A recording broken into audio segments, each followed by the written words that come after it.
Welcome back. Well, it's our special Feel Good Friday segment thanks to Dakota Medical Foundation and Impact Foundation. With me tonight, the Executive Director of Churches United for the Homeless, Jane Alexander. Jane, thanks for being here. Thank you so much for having me. You know, everything's going pretty well here in the Valley. So I hear about Churches United for the Homeless. Is homelessness really that much of a problem here in the area? It is.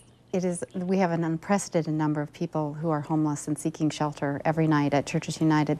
So many that we're over capacity every night, have people sleeping on the floor of our chapel and our boardroom.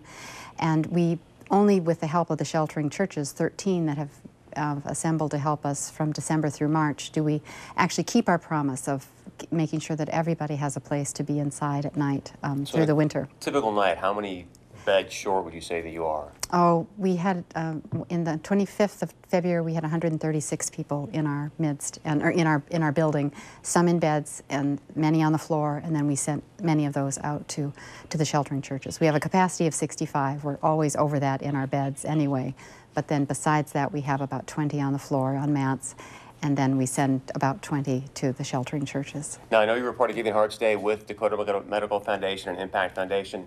You took fifth. You raised $130-some thousand. Yes. Great day for you. How are you going to use that money to make a difference here in our community? Well, besides a commitment to just the basics of shelter, we really have a commitment to helping people leave homelessness, and that really involves a wealth of support services to help people figure out what it is they need to have a place to live again and to live a whole life.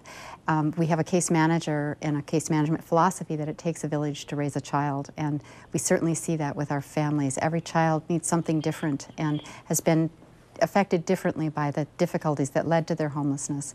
And so our shelter is just a beginning of getting those resources in place and housing them and sheltering them until they get a place to live, and then hopefully connecting them with resources that will sustain them through their lives. Quickly, can people come and volunteer with you as well? We'd love to have volunteers. Thank you very much for your time. I appreciate it. Obviously, this is a problem that is much more pervasive than I think most of us maybe even want to sometimes admit to ourselves. And so if this is something you say, hey, you know, Chris, I want to go make a difference here, you can get a chance to do that. Simply go to the website, impactgiveback.org. Again, impactgiveback.org. You can find out more about United Churches for the Homeless as well as many other organizations to go out and make a difference here on a Feel Good Friday. Stay close. We're going to get to your feedback when we come back. And as always, please go to our website, 630pov.com.